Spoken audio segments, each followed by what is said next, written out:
औज़ु बिल्लाहि मिनश शैतानिर रजीम। बिस्मिल्लाहिर्रहमानिर्रहीम। अल्लाहुम्मा सल्लि अला मुहम्मदिन व अला आलि मुहम्मदिन कमा सल्लैता अला इब्राहीम व अला आलि इब्राहीम इन्नका हमीदुम मजीद। अल्लाहुम्मा बारिक अला मुहम्मदिन व अला आलि मुहम्मदिन कमा बारकता अला इब्राहीम व अला आलि इब्राहीम इन्नका हमीदुम मजीद।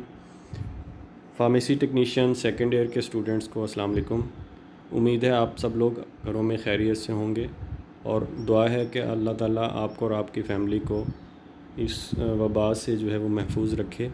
हम अपने लेक्चर्स के दौरान pharmaceutics 2 industrial and quality control जो है सेकेंड ईयर फार्मेसी टेक्नीशियन के स्टूडेंट्स के लिए उसको हम डिस्कस कर रहे हैं। और हमारा चैप्टर जो है बहुत ही important chapter examination point of view से भी और आपकी प्रोफेशनल जो एजुकेशन है उसके पॉइंट ऑफ व्यू से भी बहुत अहम जो चैप्टर है, formulation and manufacturing of solid, semi solid, liquid and parental doses form, इसको हम डिटेल में डिस्कस कर रहे हैं। इससे पहले हमने जो है फॉर्मुलेशन की डेफिनेशन हमने डिस्कस की थी, उसके ऑब्जेक्टिव्स हमने डिस्कस किए थे। उसके बाद हमने जो इम्पोर्टेंट हमारी जो डोजेज फॉर्म है सॉलिड डोजेज फॉर्म के अंदर टैबलेट डोजेज फॉर्म, उसको हमने डिस्कस किया था, उसकी फॉर्मुलेशन उसको हमने डिस्कस किया। उसके मेथड ऑफ मैन्युफैक्चरिंग जो है, ग्रेनुलेशन के method, wet granulation method, dry granulation method and direct compression जो है वो हमारे प्रीवियस लेक्चर के दौरान जो है वो हमने डिस्कस किए। ये लेक्चर्स जो हैं वो यूट्यूब चैनल पे अवेलेबल हैं। अगर अभी तक आपने वो लेक्चर जो हैं वो अभी तक नहीं सुने और पढ़े तो आप जो है उनको कंसल्ट कर सकते हैं। आज जो है हमने एक और सॉलिड डोजेज फॉर्म के अंदर हमारी जो बहुत ही इम्पोर्टेंट जो है वो डोजेज फॉर्म है टैबलेट डोजेज फॉर्म के बाद जो इम्पोर्टेंट जो है और ज़्यादातर जो है डोजेज फॉर्म आपको जो नज़र आती है सॉलिड डोजेज फॉर्म के अंदर वो कैप्सूल है। सबसे पहले हम कैप्सूल की डेफिनेशन देख लेते हैं कि कैप्सूल क्या है। Capsule are unit solid dosage form in which medicaments are enclosed in soluble shell of gelatin, starch और सिमिलर मटेरियल। कैप्सूल ऐसी यूनिट डोजेज फॉर्म है और सॉलिड यूनिट डोजेज फॉर्म है। यूनिट डोज का मतलब होता है कि एक पूरी जो एक यूनिट जो है एक कैप्सूल जो है वो पूरी डोज होती है, तो इसलिए इसको हम यूनिट डोज कहते हैं। इसी तरह टैबलेट भी जो है एक पूरी टैबलेट एक डोज होती है, उसको भी हम टैबलेट भी जो है वो उसको भी हम जो है वो यूनिट सॉलिड डोजेज फॉर्म कहते हैं। इसी तरह capsule are unit solid dosage form ऐसी यूनिट सॉलिड डोजेज फॉर्म है जिसके अंदर आपके मेडिकामेंट जो हैं, आपकी ड्रग जो है और साथ एक्सीपिएंट के साथ जो है वो किसी जेलेटिन के शेल के अंदर या स्टार्च के सेल के अंदर या इसके अलावा कोई और इस तरह का मटेरियल जो है स्टार्च से मिलता जुलता मटेरियल उसके शेल के अंदर जो है वो बंद होती है। और ये शेल जो हैं चाहे वो जेलेटिन का हो या स्टार्च का हो या इनसे मिलता जुलते मटेरियल का हो, वो क्या होता है वो सॉल्युबल होता है, वो आसानी से पानी के अंदर जो है वो सॉल्वेंट के अंदर आसानी से हल हो जाता है। और ये कैप्सूल जो हैं are intended to be swallowed orally. इसको हम पूरे के पूरे कैप्सूल को जो है वो पानी के साथ या किसी भी जो है लिक्विड के साथ उसको बाय माउथ जो है इसको निगलने के लिए ये बनाया जाता है। इसको खोल के इस्तेमाल नहीं करना होता, ना ही इसको तोड़ के इस्तेमाल करना होता है। पूरे का पूरा कैप्सूल जो है एक पूरी डोज होती है और इसको जो है वो कम्प्लीटली मुंह के ज़रिए जो है वो इनटेक करना होता है, खाना होता है। तो capsules are unit solid dosage form in which medicaments are enclosed in a soluble shell of gelatin, starch or similar material and intended to be swallowed whole orally। ये स्पेलिंग की थोड़ी सी मिस्टेक है, होल है WHOLE, whole orally कर लें तक। Whole जो है वो पूरे का पूरा कैप्सूल जो है उसको आपने स्वॉलो करना होता है, निगलना होता है मुंह के ज़रिए। उसके बाद कैप्सूल जो हैं कैप्सूल हमने हमारे जो पिछली हमारी जो फर्स्ट ईयर की क्लास थी उसके अंदर हमने टाइप्स पढ़ी थी। कैप्सूल जो हैं सॉफ्ट जेलेटिन कैप्सूल होते हैं और हार्ड जेलेटिन कैप्सूल होते हैं। सॉफ्ट जेलेटिन जो है वो सॉफ्ट जेलेटिन से बनते हैं, उसमें ग्लिसरीन जो है वो ज़्यादा जो है वो ऐड की जाती है, उसके अंदर इलास्टिसिटी बढ़ा दी जाती है। और लिक्विड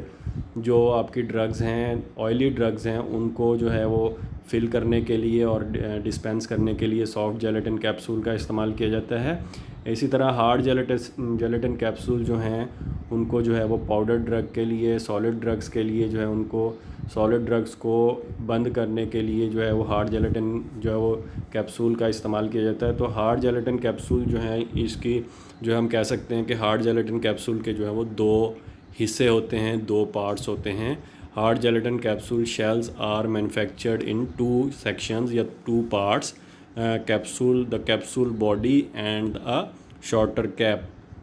इसमें जो है एक कैप्सूल की बॉडी होती है, उसका जिस्म होता है जिसके अंदर हम जो है वो पाउडर को फिल करते हैं, और जो कि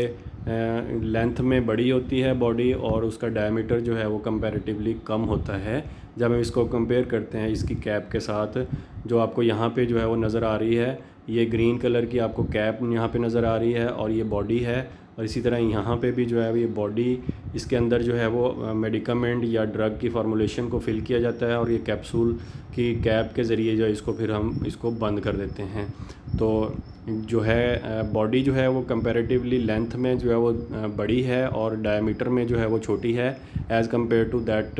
कैप जो कि डायमीटर में थोड़ी सी ज़्यादा है, क्योंकि कैप जो है वो बॉडी के ऊपर जो है वो फिक्स होती है लॉक एंड की के ज़रिए, और वो जो है वो एक दफ़ा जब कैप्सूल बंद हो जाता है तो उसको बड़ी मुश्किल से जो है उसको हम ओपन कर सकते हैं। तो दो पार्ट्स के ऊपर मुश्तमिल है हार्ड जेलेटिन, एक इसकी बॉडी है और दूसरी जो है कैप है। बॉडी को हम पाउडर को फिल करने के लिए, फार्मूलेशन को इसके अंदर भरने के लिए इस्तेमाल करते हैं, और कैप को जो है वो इस बॉडी को बंद करने के लिए, ताकि आपका मेडिकामेंट जो है वो बाहर ना गिरे, ज़ाया ना हो। और जो बॉडी है वो कंपैरेटिवली लेंथ में ज़्यादा है, short in diameter as compare to the cap which is short in length but wider in the diameter. इसी तरह फार्मूलेशन ऑफ कैप्सूल जो है, कैप्सूल फार्मूलेशन जो है एक्टिव इंग्रेडिएंट के साथ साथ कौन से जो है वो एक्सीपिएंट इसके अंदर हम डालते हैं। मोर देन 90% जो फार्मूलेशन होती हैं कैप्सूल की, उसके अंदर एक्टिव इंग्रेडिएंट के साथ साथ डाइलुएंट या फिलर और उसके बाद जो है वो लुब्रिकेंट और ग्लाइडेंट्स जो हैं वो इस्तेमाल किए जाते हैं। ये बहुत ही जो है वो कैप्सूल फार्मूलेशन जो है बहुत ही हम कह सकते हैं कि शॉर्ट सी और बहुत ही स्पेसिफिक सी फार्मूलेशन होती है। इसमें एक्टिव ड्रग के साथ अगर ज़रूरत पड़े तो डाइलुएंट और जो है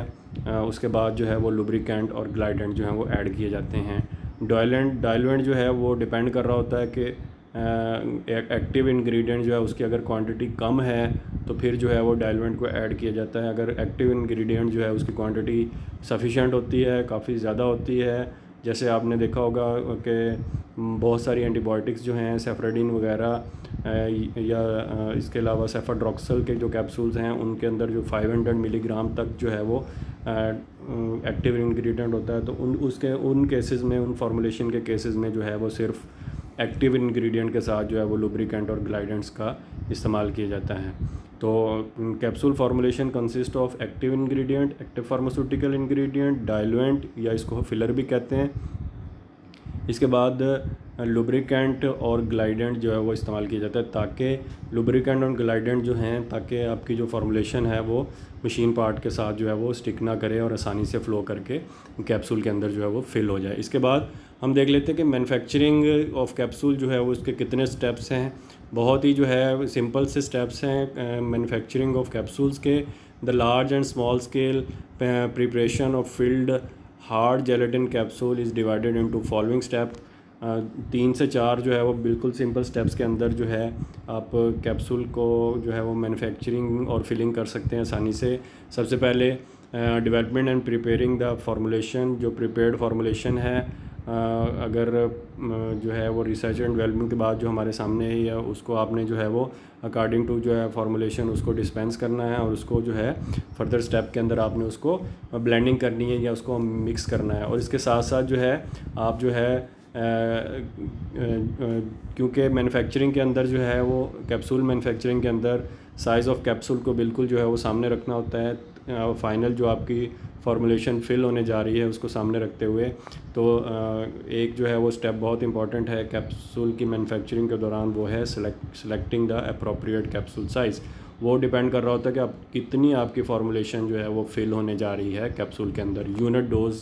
एक यूनिट कैप्सूल के अंदर कितनी जो है वो आप डोज़ फिल करने जा रहे हैं। तो आपको याद होगा कि हमने फर्स्ट ईयर के अंदर साइज़ ऑफ कैप्सूल पढ़े थे, तकरीबन 8 डिफरेंट साइज़ के अंदर कैप्सूल जो हैं वो अवेलेबल होते हैं, स्टार्टिंग फ्रॉम 000 जो कि सबसे बड़ा साइज़ है, और जो है वो सबसे छोटा साइज़ जो है वो 5 नंबर है।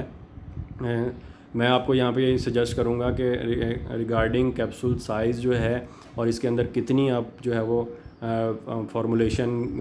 मिलीग्राम के अंदर आप भर सकते हैं, फिल कर सकते हैं, तो इसके लिए आप जो है वो अपनी फ़र्स्ट ईयर की बुक से ज़रूर कंसल्ट कीजिएगा। ये आपके लिए एग्जामिनेशन में बहुत इंपॉर्टेंट है, मल्टीपल चॉइस क्वेश्चन के अंदर जो है वो आ सकता है। तो depending upon the unit dose जो आप फिल करने जा रहे हैं कैप्सूल के अंदर, उसके मुताबिक आप जो भी मुनासिब साइज़ है कैप्सूल का वो आप सेलेक्ट करेंगे, वो चाहे 000 हो, 0, 00 हो, 0 हो, 1, 2, 3, 4, 5 जो है वो सबसे कम जो है छोटा साइज़ हम कह सकते हैं, जिसके अंदर बहुत ही कम जो है वो फॉर्मुलेशन जो है अप टू 60 मिलीग्राम तक जो है वो इसके अंदर भरी जा सकती है, वो आप जो है वो 5 नंबर का कैप्सूल साइज़ है। और सबसे बड़ा साइज़ जो है वो 000 साइज़ है। उसके बाद जो फार्मूलेशन आपने जो है वो डेवलप की है अकॉर्डिंग टू जो स्टैंडर्ड फार्मूलेशन है, आप जो है वो मैं जो तमाम इंग्रेडिएंट्स हैं उसके अंदर एक्टिव इंग्रेडिएंट है, फिलर है, जो लुब्रिकेंट और ग्लाइडेंट्स हैं उनको आप अच्छी तरह जो है वो मिक्स करेंगे, ब्लेंड करेंगे, जिसके लिए आप वी मिक्सर या वी ब्लेंडर का इस्तेमाल करते हैं। उसके बाद फोर्थ जो आपका स्टेप है वो इम्पॉर्टेंट स्टेप है। जब हम फार्मास्यूटिकल डोजेज फॉर्म की मैन्युफैक्चरिंग की बात करते हैं तो हर मुनासिब स्टेप्स के ऊपर जो है उसके जो क्वालिटी कंट्रोल टेस्टिंग होती है, ताकि हम जो है हर स्टेप पे इंश्योर कर सकें कि आपकी जो ड्रग है, आपकी जो डोजेज फॉर्म है वो क्वालिटी डोजेज फॉर्म बन रही है और according to the specification dosage form बन रही है। तो जो आप फार्मूलेशन इंग्रेडिएंट को अच्छी तरह ब्लेंड करेंगे, मिक्स करेंगे, तो उसकी क्वालिटी कंट्रोल टेस्ट होगा, ताकि हमें पता चल सके कि आपका एक्टिव इंग्रेडिएंट जो है वो थॉरली उसके अंदर मिक्स हो चुका है, और पर जो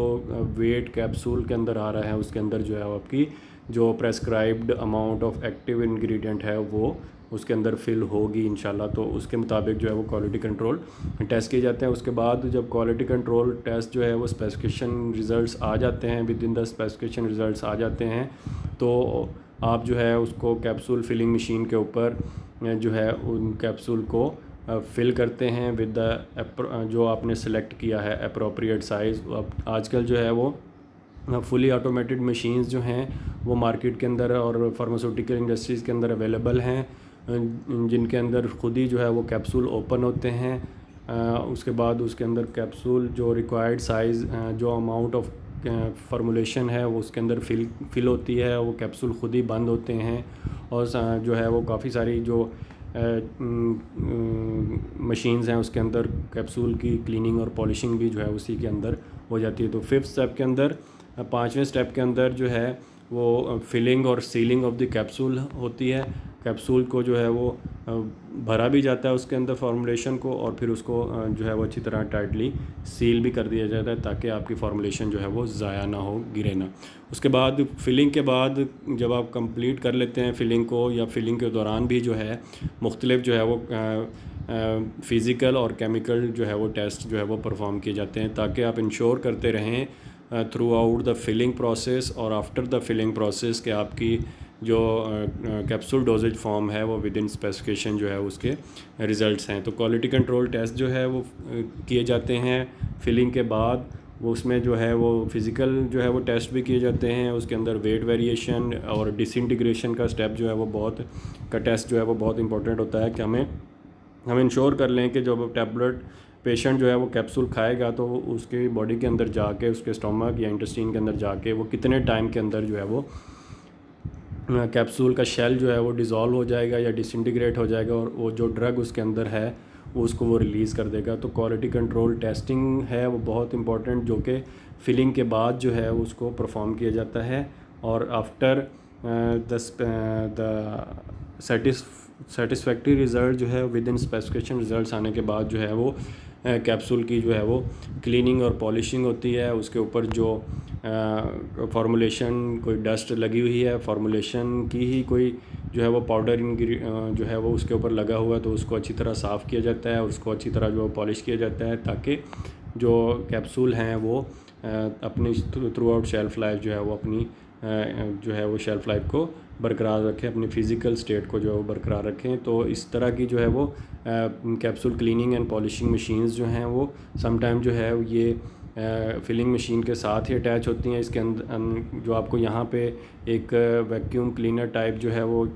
डिवाइस नज़र आ रही है, इसके अंदर जो है जो रिजेक्शन कैप्सूल्स हैं, अगर कोई ओपन हो रह गया है कैप्सूल तो वो इसके अंदर कलेक्ट हो जाता है, और अगर कैप्सूल्स के ऊपर डस्ट वगैरह है, फार्मूलेशन की अपनी जो है वो पाउडर उसके ऊपर लगा हुआ है, तो वो भी इसके अंदर जो है वो सक करने के बाद यहाँ पे जो है वो बहुत ही डेलिकेटेड जो है वो ब्रशेस लगे होते हैं जो कि रिवॉल्व कर रहे होते हैं, और जब यहाँ से कैप्सूल्स को यहाँ पे फिल किया जाता है, इसके अंदर ऐड किया जाता है, तो जो कैप्सूल जो है इस ब्रश के अंदर से होते हुए जो है वो उनकी क्लीनिंग भी होती है और पॉलिशिंग होती है, और फिर जो है वो यहाँ से जो है वो कैप्सूल्स को जो है वो कलेक्ट करके उनको स्टोर कर लिया जाता है टाइटली क्लोज कंटेनर के अंदर, ताकि जो है उनको उन तक जो है वो मॉइस्चर ना पहुँच सके।